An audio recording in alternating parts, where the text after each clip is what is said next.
Ich habe es vorher nicht gewusst und war stellenweise schockiert. Hello von den Perhentian-Inseln aus Malaysia. Ich werde dir hier etwas über unser Hotel erzählen. Wir sind im Bubu Resort und über die ganze Insel, was man hier machen kann, welche Ausflüge an Land, im Dschungel, im Wasser, am Strand und so weiter. Wir waren hier 10 Tage, kriegst hier einen rundum Überblick. Also hol dir was zu trinken und mach's dir gemütlich. Ich werde dir unsere Erfahrungen über das Hotel auch erzählen und da kriegst du 2 Überraschungen, eine positive und eine sehr negative. Beide findest du online nicht. Ich habe es vorher nicht gewusst und war stellenweise schockiert. Für alle, die jetzt neu hier auf meinem Kanal sind, hier geht es um Luxusreisen, Hotel-Erfahrungsberichte, aber auch What to do in verschiedenen Ländern von unseren Urlaubsreisen. Wir reisen wirklich sehr gerne und viel, also da kommt noch einiges und es gibt schon einiges zu sehen. Und was uns wichtig ist und mir persönlich auch, dass es alles echt und ehrlich ist. Hier gibt es nichts Gefaktes, sondern nur ganz echte Erfahrungen. Malaysia und vor allen Dingen die Perhentian-Inseln sind jetzt bei den Deutschen nicht so bekannt. Also hier sind echt wenig Deutsche unterwegs. Woran das liegt, das weiß jeder selber am besten. Hattest du Perhentian schon mal auf dem Schirm? Wenn nicht, dann weißt du selber, woran das liegt. Also wir haben verschiedene Theorien aufgestellt. Um hier anzureisen, das sage ich nur ganz schnell, muss man mit dem Flugzeug nach Kuala Lumpur kommen, dann weiterfliegen nach Kota Bharu oder mit dem Bus fahren. Das geht auch, aber dauert halt ewig. Der Flug nach Kota Bharu dauert 1 Stunde. Und von da kann man dann mit dem Taxi an den Pier fahren. Das ist nochmal 1 Stunde, hat 80 Ringgit gekostet, was ungefähr 20 Euro sind. Und von da geht es dann mit einem Motorboot auf die Perhentian-Inseln. Das sind 2 Stück. Und je nachdem, welches Hotel du gebucht hast, bist du auf der großen oder auf der kleinen Perhentian-Insel. Aber da kann ich so viel schon vorwegnehmen, beide sind wundervoll. Also wirklich, beide sind eine Reise wert. Wir sind hier auf der kleinen Kesel, heißt die, und sind im Bubu Resort. Vom Bubu gibt es das Resort oder auch die Villas. Es gehört zusammen, es sind aber 2 unterschiedliche Locations. Also am Long Beach ist eine vorne, das andere hinten, also komplett getrennt voneinander. Der erste Eindruck, als wir dann hier ankamen, ist: wow, das Wasser, die Insel, es ist so schön. Das Wasser ist türkis, kristallklar und das siehst du schon, wenn du mit dem Boot hierher fährst und bist geflasht. Wir waren schon an so vielen schönen Stränden, an wirklich unzähligen, aber dieser hier, der Long Beach und auch andere Strände, die ich dir jetzt noch vorstelle von hier, sind in der Top 10. Also wirklich welche der schönsten, an denen wir je waren. Und ich würde fast behaupten, gehört unter die Top 10 der schönsten der Welt. Online von einem amerikanischen Magazin habe ich die Strände von Perhentian-Inseln auf Platz 13 von den 100 schönsten der Welt gefunden. Und ich finde, es sagt schon alles. Dann der zweite Eindruck von dem Steg, an dem wir angekommen sind. Total in die Jahre gekommen. Überall brechen schon Geländerteile raus. Also muss man aufpassen, darf man sich nicht festhalten oder so. Dann sind wir zum Hotel marschiert. Uns wurden die Koffer getragen vom Bubu. Das ist sehr gut. Hier gibt es auch viel einfachere Unterkünfte. Also die keine Hotels sind, sondern einfach nur Hostels oder Hütten oder auch Camping. Wer auf Camping im Dschungel steht, da muss man natürlich seine Koffer dann selber tragen oder am besten dann einen Rucksack nehmen, weil der Weg ist teilweise vom Strand, also von dem Pier dann schon ein Stück weit. Es ist so heiß hier, mir läuft es jetzt auch gerade schon hier total runter. Es hat hier 90% Luftfeuchtigkeit und im Schatten so 30, 31 Grad, also in der Sonne locker 40. Jeden Tag, in der Nacht geht es runter bis auf, würde ich jetzt mal sagen, 26 oder 28, aber es ist unfassbar heiß, was ich ganz geil finde, aber in der Sonne hält man es nicht so lange aus. Das Meer hier ist unfassbar warm, also das haben wir auch in Asien nicht überall so erlebt. Es hat gefühlt 35 Grad, stellenweise ist es natürlich nicht überall ganz so warm und online habe ich dann nachgeschaut, steht es mit 31 Grad drinnen. Wirklich extrem warm. Also Abkühlung findet man im Meer nicht so viel, aber es macht trotzdem super viel Spaß. Jetzt möchte ich dir erstmal was über unsere Unterkunft erzählen, über das Bubu Resort. Ich sitze hier gerade auf der Terrasse mit Blick in den Garten und zum Meer. Das ist unser Terrassenausblick. So viel schon mal vorweg. Wir waren im Großen und Ganzen nicht ganz wirklich nicht überzeugt von hier, aber ich werde trotzdem mit den positiven Dingen anfangen und danach komme ich zu den negativen. Ich habe dir versprochen, es gibt 2 üble Überraschungen, eine positive und eine negative. Sei sehr gespannt darauf, denn also zur positiven komme ich ja gleich, aber es ist Wahnsinn. Also, positiv an diesem Hotel ist natürlich die Location. Der Ort Long Beach ist der längste auf beiden Inseln, das sagt der Name schon. Der längste, wo auch dann Hotels sind. Ein Hotel nach dem nächsten, beziehungsweise es sind eigentlich nur 3 oder 4, die sich Hotel nennen. Die anderen sind einfache Unterkünfte. Aber trotzdem eins nach dem nächsten. Unzählige Restaurants, Bars, Cafés. Also du findest hier alles, was du brauchst und kannst hier wirklich einwandfrei essen. Also Dafür kann ja jetzt das Hotel nicht viel, außer dass es sich hier angesiedelt hat, aber trotzdem würde ich es hier als Pluspunkt sehen, wobei die anderen das ja auch erfüllen. Das Bubu hat liegen direkt im Sand am Strand, frei zur Nutzung, und Handtücher musst du dir an der Rezeption dann selber holen. Jeden Tag kriegst du eins. Das ist sehr, sehr gut. Allerdings hatten wir es an einigen Tagen, dass die Handtücher einfach nicht verfügbar waren, weil sie noch in der Wäscherei sind und wir dann 3 Stunden warten mussten oder so, was ich dann äußerst blöd fand. Und dann hatte ich es auch sehr oft, dass ich dreckige Handtücher bekommen habe. Also die waren augenscheinlich schon frisch gereinigt, aber da waren einfach noch so viele Flecken drauf, dass ich sie auch mehrmals zurückgegeben habe und ausgewechselt habe. Finde ich nicht geil bei einem Hotel, wo man so viel Geld bezahlt. Ich weiß nicht, ob du dir die Preise schon angeschaut hast, aber es ist echt crazy. Das Bett ist super groß und gemütlich, 2 absolut gemütliche Kissen, also man kann hier sehr gut schlafen. Das ist auf jeden Fall ein super positiver Punkt. Man kriegt täglich 2 kleine Flaschen Wasser aufs Zimmer, das finde ich gut. Ein Nescafé-Beutel zum selber anrühren, auch super. Leider kein Kaffee weißer, den ich dann schon vermisst habe. Tee gibt es auch. Die meisten Mitarbeiter, und da sage ich extra die meisten und nicht alle, waren sehr freundlich. Das Frühstück war, also das, was es beim Frühstück gab, war frisch und gut. Vor allen Dingen, super Highlight von mir beim Frühstück sind die frischen Säfte. Orangensaft, frisch gepresst aus dem Entsafter, und Wassermelonensaft habe ich echt abgefeiert. Super geil. Es gibt auch eine Eierstation, wo du dir frische Eier machen kannst und Pancakes, aber es dauert ewig. Ich habe heute alleine, glaube ich, eine halbe Stunde gebraucht, bis ich mein Frühstück hatte. Das nervt. Das dauert einfach viel zu lange. Man muss viel zu lange warten. Und da komme ich jetzt auch gleich zu den negativen Punkten. Oh, entschuldigt bitte, dass ich so schwitze. Es ist unfassbar heiß. Ich muss jetzt auch schauen, dass ich das Video jetzt nicht mehr noch länger rausziehe. Die Mitarbeiter hier sind unfassbar langsam. Es wird eigentlich sehr selten dann abgeräumt, wenn du beim Frühstück sitzt. Also da türmen sich dann deine Gläschen. Und am Strand wird gar nicht abgeräumt. Also wenn man sich da einen Kaffee bestellt, es bleibt einfach den ganzen Tag stehen. Das finde ich super störend. Vor allen Dingen halt, man muss immer den Preis dagegen sehen, weil das ist auch ein super negativer Punkt. Es ist hier viel zu teuer. Es ist ein 3-Sterne-Hotel und kostet so viel wie ein 6-Sterne-Hotel in Thailand kostet. Also wir haben noch niemals in Asien so viel für ein Hotel bezahlt, und deshalb waren unsere Erwartungen halt auch sehr hoch. Aber selbst wenn man dann jetzt hier die Erwartungen runterschraubt, dann kann man erwarten, dass die Kaffeetassen abgeräumt werden. Aber da kommt einfach keiner. Auch wenn du Kaffee bestellen willst am Strand, kommt keiner. Also musst immer selber an die Bar gehen, musst selber bestellen, mitnehmen. Also es ist alles für Self-Service. Die ganze Hotelanlage, das Zimmer und also alles hier ist sehr an die Jahre gekommen. Es sieht aus, als würde halt seit 20 Jahren nichts mehr renoviert worden sein. Es sieht man an der Dusche, da sind die Fugen schon schwarz stellenweise oder auch so fleckig. Also ich zeige dir Bilder, das ist nicht schön. Die Möbel sind ein bisschen abgeplatzt. Die Wände sind nicht ganz sauber, da sind zerklatschte Mückenflecken und an den Nachttischlampen auch. Geländer alle, also auch hier diese Terrassengeländer sind super wackelig. Die Terrasse des Restaurants schaukelt, wenn die Leute vorbeilaufen. Also man fühlt sich wie auf dem Schaukelstuhl, muss aufpassen, dass man sich nicht den Kaffee ins Gesicht schüttet. So gesehen, es wackelt wirklich sehr. Hier ist alles nicht mehr so ganz einwandfrei und es bedürfte wirklich einiges Mal an Renovierung. Ich komme jetzt gleich zu dem absolut negativsten Punkt, der auch die negative Überraschung war. Aber vorher, das habe ich jetzt ganz vergessen, die positive Überraschung, die online nirgends zu finden ist, und das verstehe ich auch nicht von dem Marketing-Team, weil da könnten sie ja auch die Leute catchen, denn es gibt für jeden pro Tag einen gratis Cocktail und gratis Snacks zwischen 4 und 6 Uhr nachmittags am Strand. Muss wieder ewig warten. Aber die Cocktails sind hervorragend. Du hast eine große Auswahl, kannst auch Bier bestellen, Cocktails oder antialkoholische Softdrinks.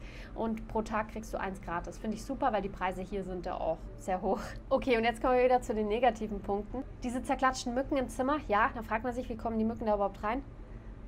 Das ist genau das Problem, denn hier gibt es keinerlei Insektenschutz. Also ich kenne es aus anderen Hotels in Asien, die sprühen dann auch die Hotelanlage ab oder sprühen die Zimmer ab. Es gibt Insektengitter, Insektenschutz, und das alles hast du hier nicht. Und das war die absolut negative Überraschung hier, die mich gleich am ersten Tag hart getroffen hat. Die Fenster haben so einen offenen Spalt. Also da kommen nicht nur Mücken durch, sondern auch alles andere. Alles. Und die Hinterseite des Hotels, wo die Zimmereingangstür quasi sich befindet, ist im Dschungel. Die Bäume ragen bis auf die Terrasse. Die Terrasse ist vielleicht gerade mal 50 cm breit, also es ist sehr eng, da durchzulaufen überhaupt, was sich nicht angenehm anfühlt. Wir haben die größten Spinnen gesehen, die ich je in Asien gesehen habe, und das war so schlimm für mich. Ich habe das natürlich dann gleich auch gesagt und bemängelt, weil so kann ich nicht schlafen. Denen ihre Lösung war, steck ein Handtuch in das Fenster, leg ein Handtuch vor die Tür, weil unter der Tür ist auch so ein großer Schlitz gewesen. Ja, damit war ich gar nicht zufrieden. Dann haben sie mir ein Insektennetz, also Insektengitter an dieses Fenster hingebaut im Bad. Damit war ich dann wirklich erstmal ein bisschen beruhigter. Das hat auch gut gehalten jetzt die ganzen 10 Tage. Ich kann auch so viel sagen, es ist da jetzt nichts reingekommen, und an die Tür einfach von außen und von innen ein Handtuch hingelegt. Ich war damit nicht die Einzige. Wir haben auch gesehen, dass andere das an den Zimmern machen, weil es ist halt einfach sonst sehr unsicher. Und hier im Speziellen sind ja auch die Insekten super gefährlich, also die Mücken. Die übertragen Dengue-Fieber, japanische Enzephalitis, Malaria.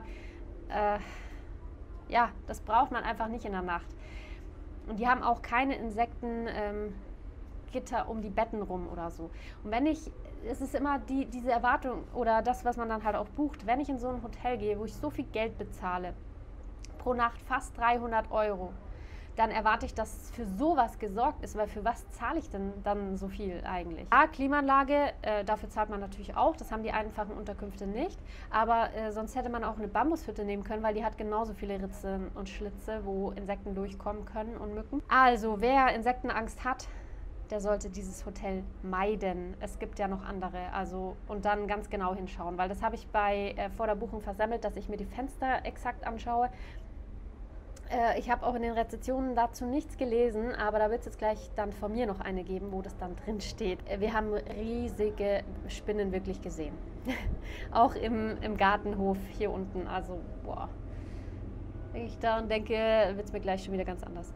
Gut, das war die riesige negative Überraschung, die ich vorher nicht wusste und ich am liebsten gerne gewusst hätte. Die Klimaanlage, die ja hier ein positiver Punkt ist, weil es ja hier nicht jede Unterkunft anbietet tatsächlich, ist, finde ich, sehr wichtig, weil es ist so heiß. Ich schwitze hier mir schon einen ab.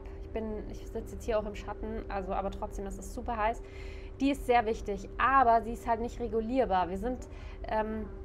Wir haben die dann in der ersten Nacht, glaube ich, auf 24 Grad eingestellt, was ja eigentlich daheim eine gute Wohlfühltemperatur ist, aber die wird immer kälter. Also je länger sie läuft, desto kälter wird sie, und ich denke, die ist bestimmt auf 16, 17 Grad runtergegangen, weil wir haben richtig gefroren dann in der Nacht. Wir haben sie dann ausgemacht, und ab da haben wir sie in jeder Nacht aus, an, weil sie sich selber nicht auf die Temperatur reguliert. Und da müsste man halt auch mal was machen, dass die wieder richtig eingestellt ist. Ich weiß nicht, woran das liegt. War auf jeden Fall super unangenehm. Die tägliche Zimmerreinigung ist so lala. Also wenn irgendwo dann auch Flecken sind, Bettlaken wird nicht ausgewechselt oder auch die Kissen nicht. Da waren auch Couchkissen gelegen. Kennt ihr ja diese Couchkissen, die werden ja sowieso nicht gewechselt, aber da waren auch schon Flecken drauf, als wir ankamen. Auch das wurde nicht weggemacht, das ist ein bisschen eklig. Es wurde halt bei uns mehrmals vergessen, wenn wir die Handtücher, wenn die nach dem Duschen auch dreckig waren vom Sand und so weiter, Sonnencreme, Mückenschutzspray, haben wir sie auf den Boden geschmissen, dann wurden sie nicht ausgewechselt.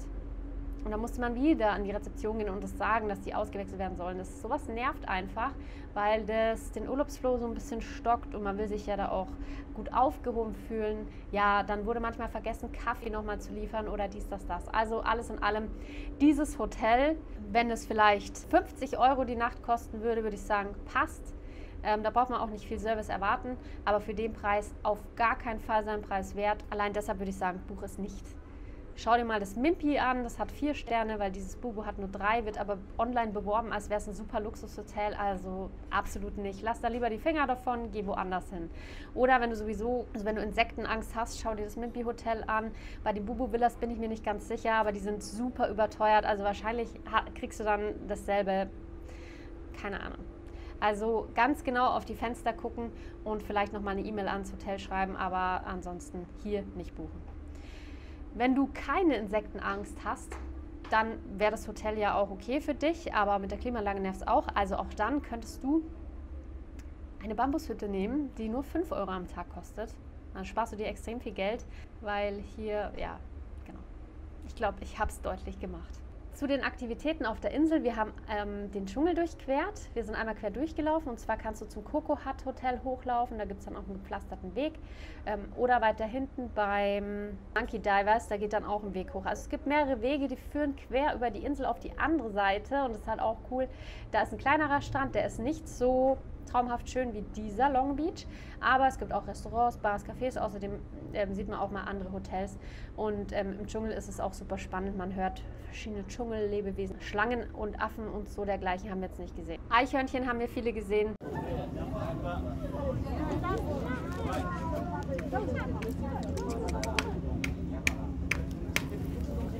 Dann haben wir einen Schnorchelausflug gemacht und zwar zur Big Island. Das ist die Tour mit Fish Point, Shark Point und Turtle Point. Und da muss ich sagen, das war hervorragend. Das kannst du hier eigentlich bei jedem Restaurant haben sie einen Bootstaxi-Service mit dabei und kannst du diesen Ausflug buchen. Da fahren die dich dann mit einem Motorboot und mit einer Gruppe natürlich fahren die dich hin für zwischen 50 und 60 Ringgit pro Person, was so vielleicht 12 Euro sind. Und man sieht wirklich alles, was versprochen ist. Super schöne Korallen, Fischvielfalt, echt toll. Wir haben sogar Sepias und ganz viele Nemofische und Anemonen gesehen. Beim Shark Point siehst du wirklich Haie, aber keiner von denen war größer als 1,20 Meter. Also wirklich auch nur Schwarzspitzenriffhaie, das haben sie ja versprochen. Beim Turtle Point haben wir tatsächlich auch eine Schildkröte gesehen. Und an einem anderen Tag haben wir einen Taxiausflug gemacht. Du kannst überall hinfahren, wo du willst, zu jedem beliebigen Strand auf beiden Inseln. Das dauert auch nicht lang. Sind wir zum Turtle Beach gefahren. Der war noch schöner als unser Long Beach. Der Sand noch weißer, die Palmen am Strand, das Wasser genauso klar, weil klarer als hier geht es ja auch schon gar nicht. Und auch da haben wir kleine Schwarzspitzenriffhaie gesehen und viele Korallen und Fische, also es war wundervoll und der Strand war super. Verpflegung gibt es aber nicht, da muss man sich selber alles mitnehmen, Essen, Trinken.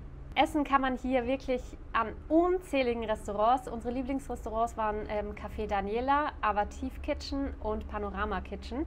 Super geile Küche, auch verschiedene Sachen, aber jeder hat malaiisches Essen, was dann immer Nasi Goreng, also gebratener Reis in verschiedenen Variationen ist, oder Mie Goreng, was so viel heißt wie gebratene Nudeln. Gibt es verschiedene Nudeln, die dann verschiedene Namen haben. Also man muss sie ein bisschen zurechtfinden, aber es schmeckt alles einwandfrei. Es gibt auch Currys und natürlich gibt es auch westliches Essen, sowas wie Pommes oder Schnitzel, aber das ist dann deutlich teurer.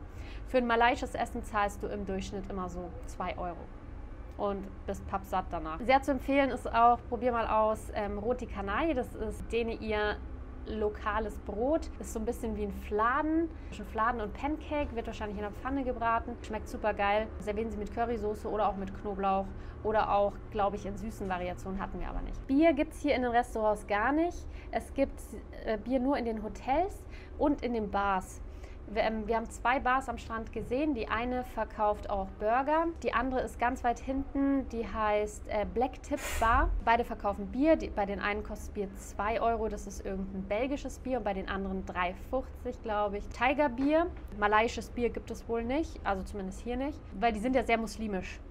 Und darauf muss man sich auch einstellen, weil hier auf der Insel gibt es ein Local Village, das haben wir auch besucht, kannst mit dem Taxi hinfahren, ist größer als ich dachte, gibt es auch Shops und Restaurants und geht's voll rund. Aber überall stinkt es dann echt überall nach Durian. Das haben wir in Kuala Lumpur im Chinatown auch erlebt, die stehen wohl echt auf Durianfrucht, das riecht so eklig. Da kann man aber wirklich gut shoppen, ich habe eine Handtasche für 3 Euro gekauft, super cool. Und da ist auch eine riesige Moschee. Und die schallt mehrmals am Tag über die ganze Insel. Die haben Lautsprecher da verteilt. Also wenn du den Muezzin-Gesang nicht so gerne magst, dann geh am besten nicht zwischen 7:30 und 9 zum Essen. Denn da, also 1,5 Stunden lautes locker, singt der Muezzin. Und das hörst du in jedem Restaurant. Die machen dann auch ihre Musik aus in der Zeit. Also wir waren dann meistens erst um 9 dann so beim Essen, weil dann geht die Musik wieder an und dann hat man ein bisschen, ja, für uns war es angenehmer.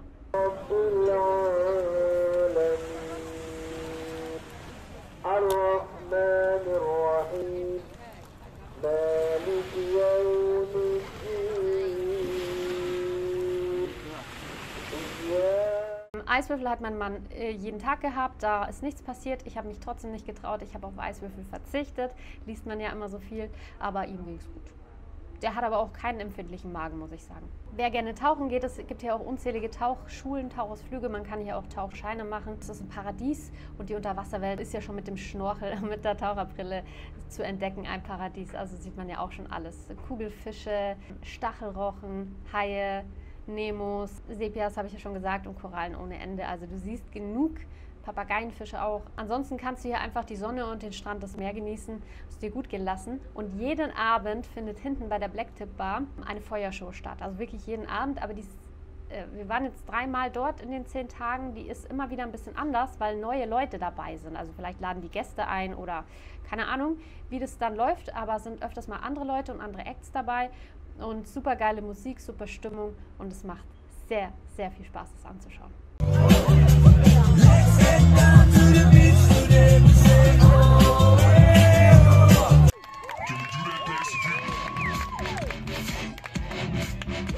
Eine Besonderheit hier in Malaysia, die mir jetzt gerade noch einfällt, man muss zum Zahlen im Restaurant immer an die Kasse gehen. Also die kassieren nicht am Tisch ab. Wenn du fertig bist, gehst du hoch und dann haben sie da einen Zettel hinterlegt, was du alles hattest und da zahlst du dann. Hier auf der Insel kann man auch in zumindest drei Lokalitäten haben wir entdeckt, wo man mit Visa-Karte bezahlen kann, also Kreditkarte. Und Geld abheben kann man auch in dem Espresso-Kaffee-Shop. Der Kurs ist nicht so gut. Nicht Geld abheben, sondern Geld wechseln. Abheben kann man nicht, aber du kannst Bargeld wechseln, kein Problem. Und was auch aufgefallen ist, sie essen nicht mit Stäbchen in Malaysia. Das ist ja in vielen anderen asiatischen Ländern der Fall, wo wir schon waren, zum Beispiel Thailand oder Vietnam. Hier allerdings nicht. So, und ich muss mich jetzt auf den Weg machen. Unsere Koffer werden jetzt gleich abgeholt, denn wir checken jetzt aus und fahren zurück mit unserem Taxiboot zum großen Hafen und dann zurück zum Flughafen. Die Rückfahrt haben wir gleich schon mit der Herfahrt zusammen gebucht. Es waren, glaube ich, alles insgesamt für 2 Personen und da musst du noch so Steuern fürs Naturschutzgebiet und so bezahlen, waren es insgesamt, glaube ich, 200 Ringgit für hin und rück. Okay, damit verabschiede ich mich. Ich freue mich auf alle eure Fragen, Kommentare und auch eigene Erzählungen und bis nächstes Mal. Ciao!